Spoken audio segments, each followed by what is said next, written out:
नमस्ते दोस्तों, D Kumar education platform में आपका स्वागत है।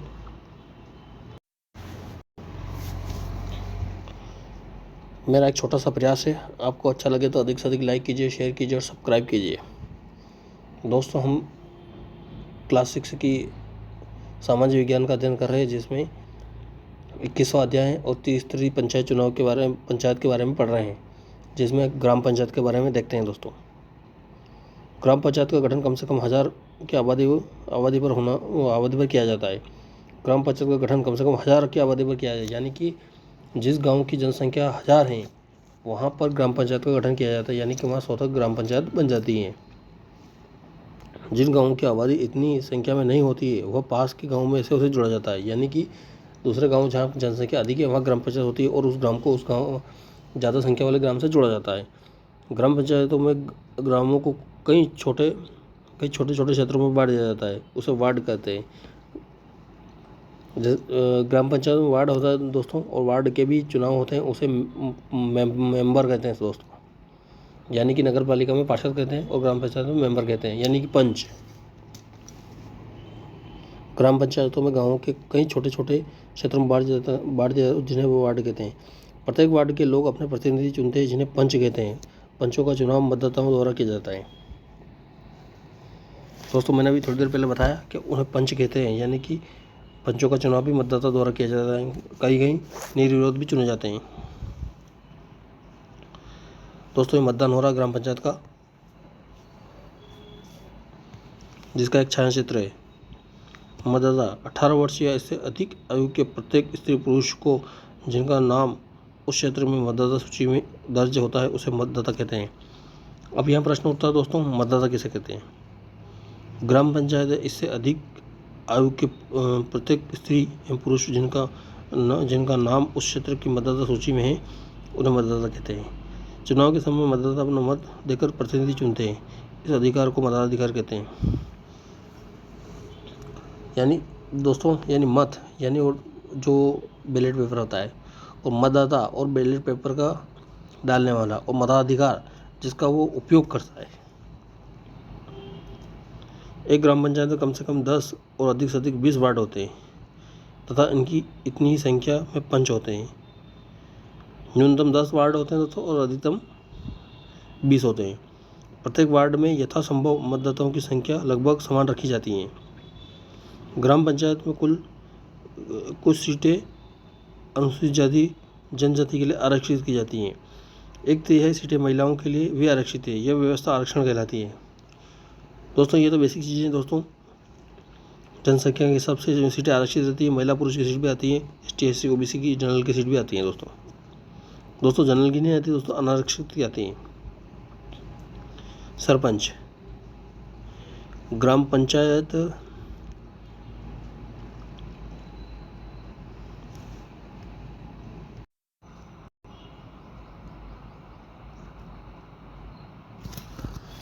अब देखते हैं दोस्तों सरपंच, जो कि एक प्रधान होता है पंचायत का। ग्राम पंचायत का प्रधान या मुखिया को सरपंच कहते हैं। सरपंच का चुनाव क्षेत्र के सभी मतदाताओं द्वारा किया जाता है, यानी क्षेत्र के यानी उस पंचायत के। सरपंच ग्राम पंचायत का प्रधान होता है। वह बैठक की अध्यक्षता करता है। पंचायतों के अंतर्गत एक पंचायत सचिव तथा पंचायत कर्मी की नियुक्ति शासन द्वारा की जाती है। पंचायत सचिव सभी प्रकार के लेखा जोखा रखता है। दोस्तों, पंचायत सचिव की नियुक्ति शासन के द्वारा की जाती है, लेकिन मध्य प्रदेश में शासन ने अभी तक एक बार ही पंचायत सचिव की नियुक्ति की है, और वो भी 20 साल पहले। पंचायत सचिव सभी प्रकार की लेखा जोखा रखता है। प्रत्येक ग्राम पंचायत में एक उप सरपंच का भी चुनाव भी करती है। इसका चुनाव पंचों के द्वारा चुने हुए पंचों से किया जाता है। सरपंच की अनुपस्थिति में उप सरपंच उसके कार्य करता है। सरपंच की अनुपस्थिति में उप सरपंच उसके कार्य करता है, यानी कि सरपंच की अनुपस्थित रहता है किसी कारणवश तो सरपंच का काम कार्य करता है। ग्राम पंचायत का कार्यकाल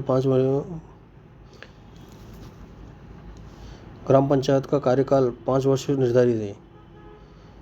सरपंच द्वारा दायित्वों का निर्वहन यदि भली प्रकार से नहीं किया जाता है तो अविश्वास प्रस्ताव पारित कर उस पद से पृथक किया जाता है। ग्राम पंचायतों के कार्य दोस्तों,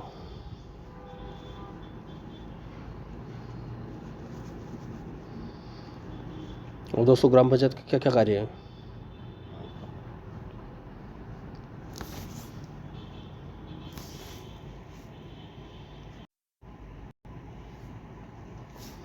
दोस्तों ग्राम पंचायत के क्या क्या कार्य है। ग्राम पंचायत गांव के सामान्य प्रशासन की देखभाल भी करता है। इसका मुख्य कार्य नागरिक सुविधा यानी पानी, स्वास्थ्य, सफाई, शिक्षा, विद्युत, प्रकाश व्यवस्था और ग्राम के मार्गों आदि का रखरखाव करता है। ग्राम पंचायत अन्य कार्य के अंतर्गत ग्राम की में संपत्ति की खरीदी बिक्री पर लिखित प्रमाण,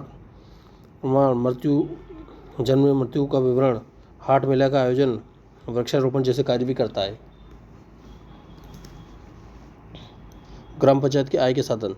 ग्राम पंचायत लोगों से सफाई, बिजली, निजी मकान, हाट मेलों आदि पर कर लगाकर आय जुटाती है। इसके अतिरिक्त ग्राम पंचायतों के राज्य सरकार के अनुदान भी प्राप्त करती है।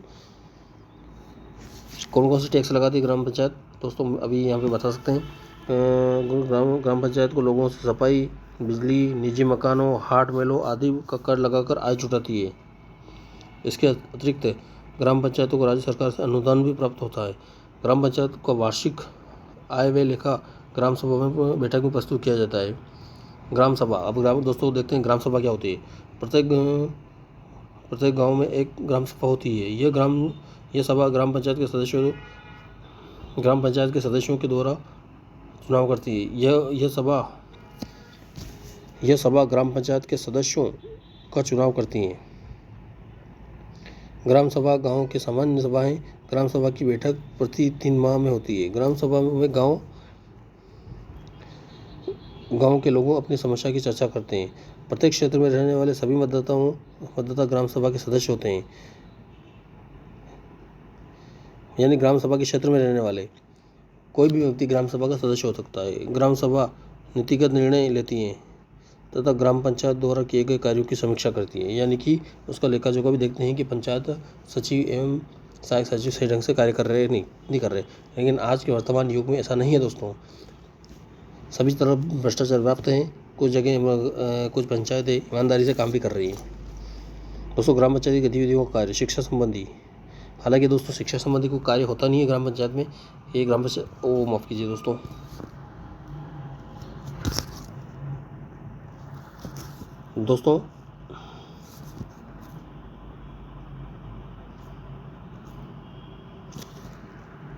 शिक्षा संबंधी जो कि ग्राम पंचायत के क्षेत्राधिकार में नहीं आता है। ये स्कूल शिक्षा विभाग आता है और उच्च शिक्षा विभाग तो जिला प्रशासन के क्षेत्र अधिकार में नहीं आता है, वो भी राज्य शासन के क्षेत्र अधिकार में आता है। दोस्तों प्रकाश व्यवस्था ग्राम पंचायत देखती है दोस्तों। साफ सफाई का काम ग्राम पंचायत का दोस्तों। पानी की व्यवस्था ग्राम पंचायत की दोस्तों। और ये भी पानी की व्यवस्था है, ये भी ग्राम पंचायत के द्वारा देखी जा सकती है।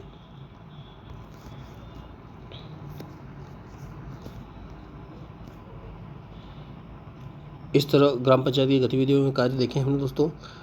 अगले वीडियो में हम जनपद पंचायत के कार्य में उनकी क्षेत्राधिकार और उनके वर्णन देखेंगे। मेरा एक छोटा सा प्रयास है, आपको अच्छा लगे तो अधिक से अधिक लाइक कीजिए, शेयर कीजिए और सब्सक्राइब कीजिए। धन्यवाद दोस्तों।